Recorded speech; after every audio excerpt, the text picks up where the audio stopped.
Martin Kove, 78, explained his actions to police after biting his Cobra Kai co-star, Alicia Hannah Kim, during a fan convention in Washington state.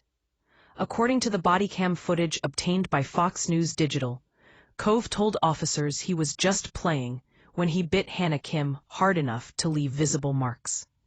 The incident occurred on June 22, 2025, at SummerCon in Puyallup, Washington. Kove claimed he tried to make amends immediately and apologized to Hannah Kim for his actions. He also stated that he and Hannah Kim often play together during filming, due to their roles as senseis in the show. The police footage was released after Kove was forced to leave the fan convention early over the weekend. Conservative podcaster Brett Coupin joined Fox and Friends to respond to Joy Behar's claim that President Donald Trump doesn't like strong women.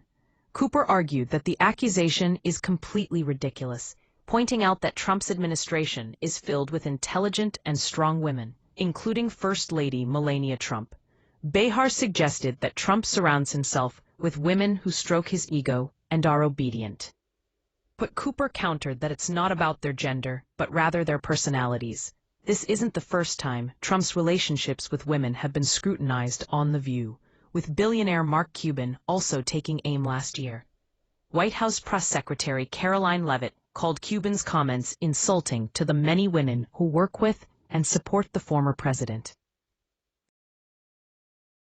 Arizona Diamondbacks star Ketel Marte received an outpouring of support from fans, teammates, and the sports community after a fan made derogatory comments about his late mother during a game against the Chicago White Sox. The fan was ejected from the game and banned indefinitely from attending MLB ballparks. Marte's team, the White Sox, displayed a supportive message on their scoreboard, while New York Knicks star Karl Anthony Towns expressed his support for Marte on social media. Marte is in the midst of an outstanding season with 15 home runs and 32 RBI.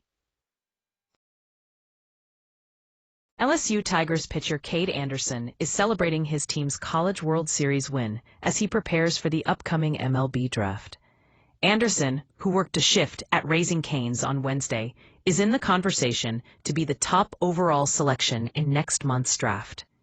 With a 3.18 ERA and 180 strikeouts in 119 innings, Anderson has proven himself as one of the top prospects in the country. The Washington Nationals own the first pick in the MLB draft, but Anderson remains focused on taking it day by day and being present in the moment. As he prepares for his professional baseball career, Anderson is grateful for the opportunity to work with Raising Cane's and continue the tradition of LSU's baseball program.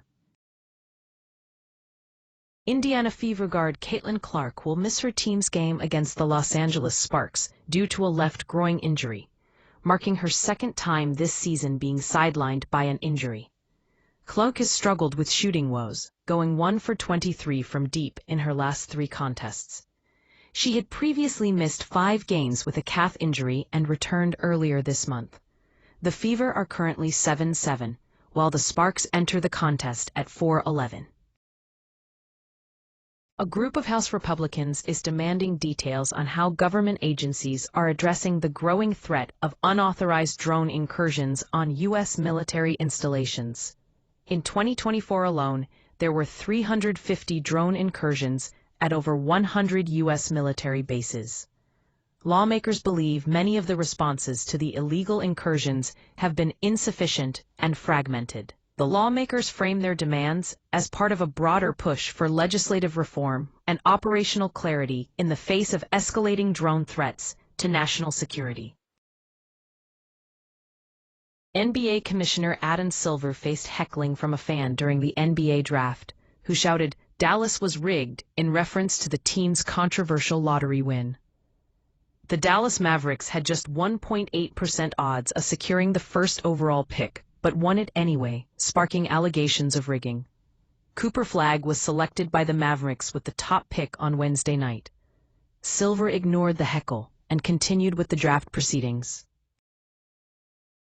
Immigration and Customs Enforcement (ICE) arrested 130 Iranian nationals throughout the United States in the last week, with 670 Iranians currently in ICE detention. The arrests come amid heightened security concerns, with officials warning about possible sleeper cell activation and retaliation against domestic targets. Some of those arrested have criminal histories, including charges related to drugs, weapons, and domestic violence.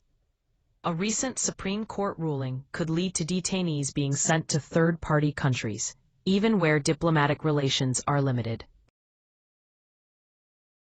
President Donald Trump will sit down for an exclusive interview with Fox News Channel host Maria Bartiromo on Sunday's Sunday Morning Futures to discuss the ceasefire between Israel and Iran, as well as his sweeping tax bill facing Senate hurdles. This will be Trump's first interview since brokering the ceasefire on Tuesday. U.S. Special Envoy Steve Witkoff hinted at pretty big announcements on countries joining the Abraham Accords, a Middle East agreement that normalized relations between Israel and Sunni Gulf states and North African countries. Experts point to Syria and Lebanon as likely candidates.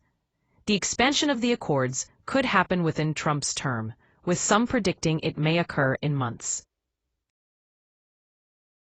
To celebrate Independence Day, Fox News recommends various patriotic decorations to add a touch of Americana to your home and yard. These include an American flag wreath, bunting, classic American flags, and cornhole sets. Other ideas include throw pillows, ceramic ice cream bowls, and LED string lights. Janae Luciani Senna is a contributing lifestyle reporter for Fox News Digital. The House Oversight Committee has issued a subpoena to Anthony Bernal, former assistant to the president and senior advisor to the First Lady, as part of their investigation into the alleged cover-up of former President Joe Biden's mental decline. Bernal had initially agreed to appear for a voluntary transcribed interview, but refused after the White House counsel's office waived executive privilege. The committee is seeking information about Bernal's assessment of and relationship with former President Biden to explore potential legislation addressing presidential fitness to serve. South Carolina Gamecocks women's basketball star Chloe Kitts became a viral sensation on Wednesday night as she supported her boyfriend, Colin Murray Boyles, who was selected by the Toronto Raptors with the number 9 overall pick in the NBA draft. Kitts' gain is nothing to sneeze at, having helped the Gamecocks win a national championship in 2024 and earning gold medals on the U.S. national team for the FIBA U18 Americas Championship and the FIBA Under-19 World Cup. She is considered one of the top WNBA draft prospects next season. Democratic Governor J.B. Pritzker launched his campaign for a third term as Illinois governor on Thursday, highlighting his accomplishments and criticizing President Donald Trump's agenda.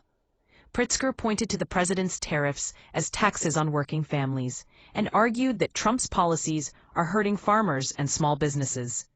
The governor touted his own record in office, including balancing 7 straight budgets and getting 9 credit upgrades. However, the Republican Governors Association criticized Pritzker's record, saying opportunities for working Illinois families are being destroyed by his tax hikes. Prosecutors in Sean Diddy Combs' sex trafficking and racketeering trial began closing arguments Thursday, arguing the rapper used his inner circle, money, and influence to cover up alleged crimes. The prosecution reminded the jury of testimony from Diddy's ex-girlfriends, Cassie Ventura and Jane, who claimed they were repeatedly forced to have sex with other men at the direction of the Last Night rapper. Prosecutors argued that Diddy used power and fear to get what he wanted, comparing the 2016 attack on Cassie at the Intercontinental Hotel and the alleged physical altercation Jane said she experienced in 2024.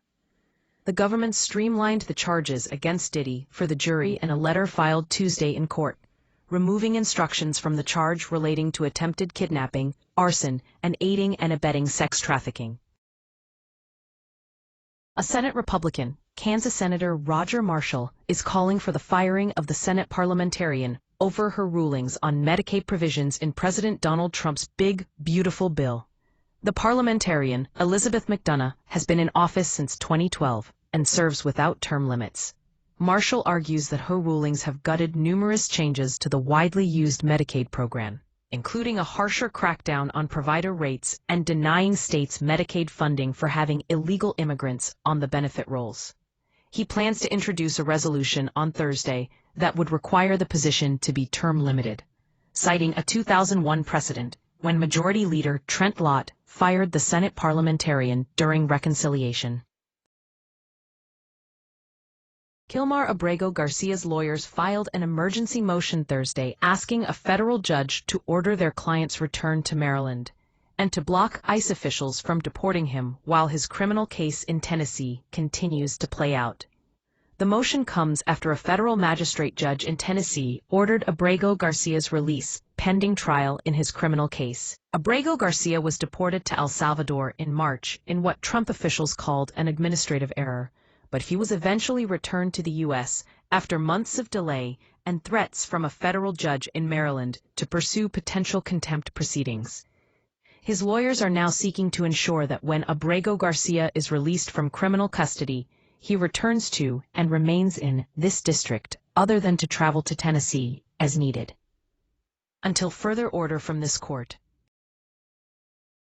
A Harvard University scientist, Ksenia Petrova, has been slapped with additional federal charges for allegedly smuggling frog embryos into the United States. The Russian-born researcher was initially charged with smuggling last month and will remain on pretrial release despite the new charges. If convicted, Petrova faces up to 20 years in prison and a $250,000 fine for the smuggling charge, and up to 5 years in prison and an additional $250,000 on charges of concealment of material fact and false statements. 10 years after the Supreme Court legalized same-sex marriage nationwide, most Americans still support the High Court's Obergefell v. Hodges ruling. However, a record partisan divide has emerged over support for legalized same-sex marriage, with Democrats' support at an all-time high of 88% and Republican support plummeting to 41%. Gallup polling indicates that support among adults nationwide stands at 68%, but the stability in Americans' backing for same-sex marriage masks shifts in partisans' views. Widening partisan divide comes as some conservatives have called for the High Court to overturn the landmark decision. Vice President J.D. Vance has been described as a Ohio authorities have arrested and charged an illegal immigrant from Mexico after he allegedly peeped on a 13-year-old girl in Hamilton. The Butler County Sheriff's Office received a report that Jose Juarez Vilches, 38, had been observed looking through a window at the girl while making sexual gestures. Officials located Vilches, who attempted to flee but was taken into custody shortly thereafter. While arresting the suspect, officials located 4 other individuals at the residence whom ICE detained because they were residing in the United States illegally. Former Rep. Jamaal Bowman claimed that Black people face higher rates of chronic diseases like cancer and diabetes due to the stress of being called the N-word every day during an appearance on CNN Newsnight. Bowman argued that the United States is not dealing with America's original sin and its disease of hate and racism towards Black and brown people, which he says is contributing to Black health disparities. He believes that if members of the Republican Party would listen and try to learn and engage and grow and stop being so hateful, we could have a much better country. Bowman's comments came after a discussion on Zohran Mamdani's win in the New York City Democratic primary election quickly spiraled into a heated debate on racism. The former congressman cited several examples of right-wing violence, including the murder of a Democratic Minnesota lawmaker and her husband, as evidence that the Republican Party is not doing enough to counter the racism that comes from the party on a consistent basis. Orlando Bloom is arrived in Italy for Jeff Bezos and Lauren Sanchez's wedding, but his girlfriend, Katy Perry, is not with him. The couple has reportedly split after 9 years together. Other celebrities such as Kim Kardashian, Khloe Kardashian, Tom Brady, and Oprah Winfrey have also arrived in Venice ahead of the wedding festivities. The couple had planned to hold a wedding party at the historic Scuola Grande della Misericordia, but are now moving it to the Arsenale due to security concerns. Liam Byrne, a 24-year-old British wingsuit flyer, died on Saturday after crashing into a rocky outcrop in the Swiss Alps during a high-risk jump. Byrne was an experienced flyer with over 4,000 jumps to his name, and had featured in a BBC documentary called The Boy Who Can Fly. He deviated from his intended course shortly after takeoff, for reasons still unknown, and crashed into a rocky outcrop, suffering fatal injuries. Byrne's family released a statement, praising him, and saying that the sport was more than just a thrill for Liam. It was freedom. It was where he felt most alive. #wingsuit flying, #Swiss Alps, #Liam Byrne.